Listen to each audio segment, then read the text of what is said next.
Hello everyone. In this video, we will talk about different signals that tells that your finances are in trouble, that finances of your restaurant business are in trouble. If you haven't noticed those, or if you haven't noticed yet that your business is in trouble, that will help you to recognize those issues. But if you already feel that you have some problems with your restaurants, this video or the information that you will take from this video will help you to recognize more precisely where exactly those problems come from. I'm Maxim Despark, the founder of the Deglaze Profit program, and my mission is to help you turning your restaurant into a profit-generating system. Now, to know how good or bad your finances are, you need to know what to check. And right now we will go step by step and try to identify if you have that issue or if you have such financial issue or not. Definitely different aspects of your business affect finances, that's for sure. But those ideas, those thoughts that we will go one by one will help you. Now, there are some obvious signals that your business is in trouble or your business finances are in trouble. The first one, you can't withdraw the profit at the end of the month. So the end of the month is coming, you got revenue during the month, you got some expenses, and you see that there are no money left for you to spend on your personal needs. You don't always have cash when it's needed to pay vendors or employees. So you might say, every single restaurant has that problem, but it's not. You can establish the approach when you are ready for the next big expense by predicting it and by preparing to it. So if you have the issue that you don't always have cash before the next expense, or before you need to pay salary for your employees, that's a really bad sign that you need to do something with that. You don't know the real food cost. Some people says, okay, but at the end of the month, I understand what are my sales and what money are left on the account, and that's enough. But if you don't know what the real food cost is, you don't know where your problems are. Once you start realizing what's your food cost, and when you are able to compare that to the market, to the industry standard, you will realize, is it a good situation or bad with your food cost? So if you don't know the real food cost, that's a bad sign. You don't know how big is your food losses. So the one thing is food cost, but part of it is food losses, because even if food cost is big, but you know that you buy expensive ingredients and it's part of your business, that's fine. But if big part of your food cost is food losses, you again are in trouble. If you don't know, is it only 1% of food cost or 10% of food cost are your food losses, you most likely have big food losses. Now, you didn't raise prices for a long time. And some of you might say, but how can I raise prices? My customer, my clients get used to those prices. When I raise them, they stop visiting my restaurant. But it's not exactly this situation, the case. Because when you go to the food store, you see that prices rise, right? And you are okay with it. Yeah, you might don't like it, but you are okay because you know that this is a normal, natural tendency. The same with restaurants. And if for more than half of a year you didn't raise your prices, but vendors already raised prices for you,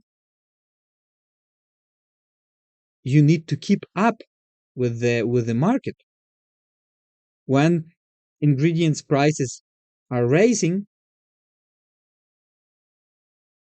you need to raise your prices as well.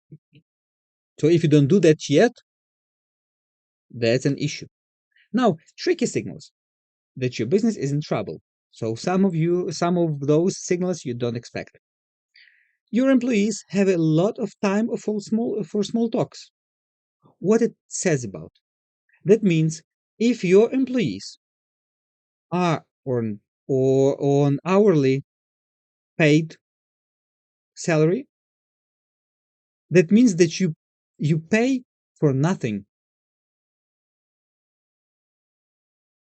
the time when they talk to each other or to customers. You pay them for that. So if you see that your employees have a lot of time for those small talks, there is something wrong with your schedule for those employees, or the person who is on salary, monthly salary, they don't utilize their time properly. Now, many employees can take cash from cash drawer. Of course, in some businesses, you might establish the approach when employee takes money to pay for some purchases, for some food, or doesn't matter, or organizational thing, doesn't matter. But if many employees have access to cash drawer and can take money out of that, that's a big problem. Because in the moment when you start controlling where money gone, you can't identify who was that. So you need to limit the amount of people who have access to cash drawer. And another problem related to this, if employees take cash from cash drawer without immediate expense login, like if you identified at the end of the day or at the end of the week that money I'm missing, and you're asking, and one of your employees like, let me think, what was in the last Wednesday? Maybe I took some money. That's a big problem. If you have that case, it definitely affects negatively your finances. Now, your vendor makes order decisions for you. You might say, oh, how it's related to financial situation. The thing is that your vendor is not interested in your business making money. Your vendor is interested in selling you something they have too much or no one buys, and so on. So at the moment when you delegate decision making, what to order and the amount of order, to your vendor, you are in a bad position. You definitely lose some money because you order not what you need or not the amount that you need. Most likely you order much more than you need, and some of that food stays in your inventory in the best situation, but in worst situation it just spoils. So if you have that situation that your vendor orders or makes decision about ordering for you, that's a problem that affects your finances. Your inventory is bigger than you can consume in 2 weeks. It's really an interesting case. Every Almost every restaurant owner tries to have some bargain and to buy food for a smaller price. But most of vendors try to sell more. And this is when the situation gets worse. The owner pays for much bigger amount that they need, while vendor just sells and is happy about that. So every time you buy more than you need, or you buy without knowing how much you need, and it stays in your fridge, in your storage for more than 2 weeks, I mean, in average, that's a big problem. Good situation is if in average your food, your inventory could be used in a week. It's a good situation.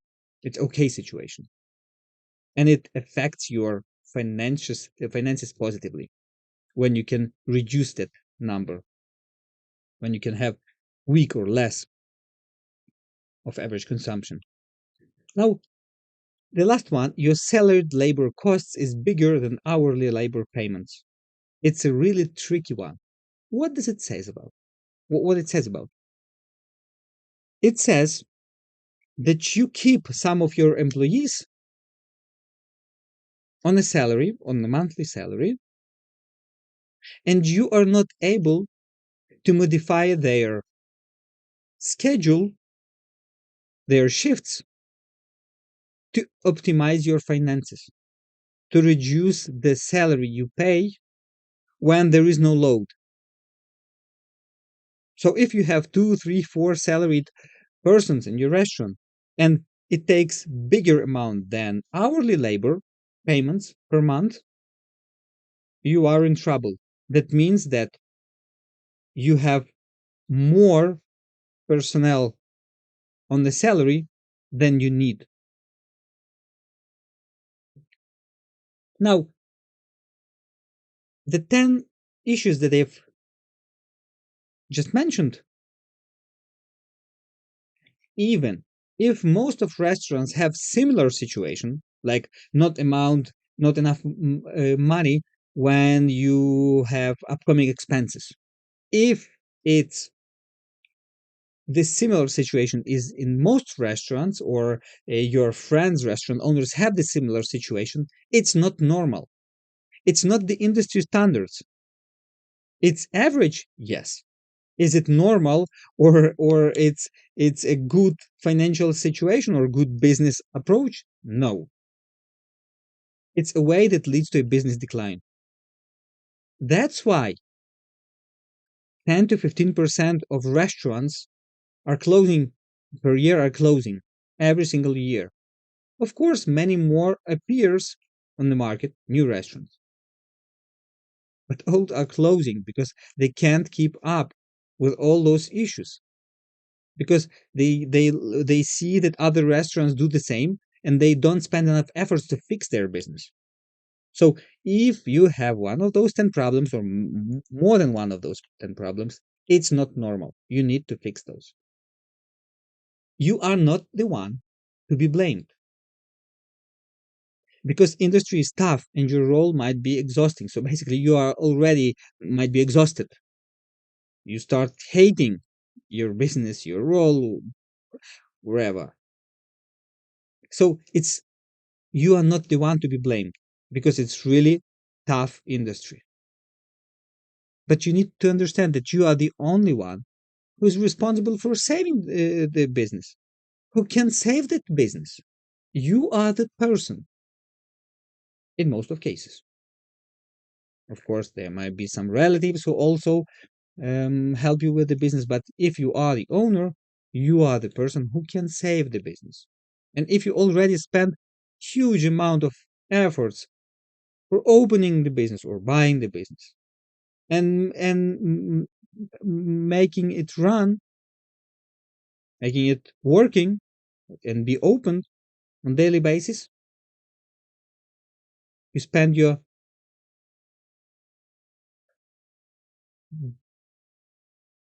hundreds or maybe thousands of hours that you could spend with your family, with your relatives, with your friends. You are the one who can save that business. But postponing of fixing the problem makes it harder to fix it with every month and every week. Every time you decided to postpone, oh, I will fix it later. Oh, I don't have the time because the vendor just brought a food or something. Oh, no, I will do it later. Oh, someone is calling. If you will postpone it every week, every month, it becomes harder to fix that problem because those problems are stacking.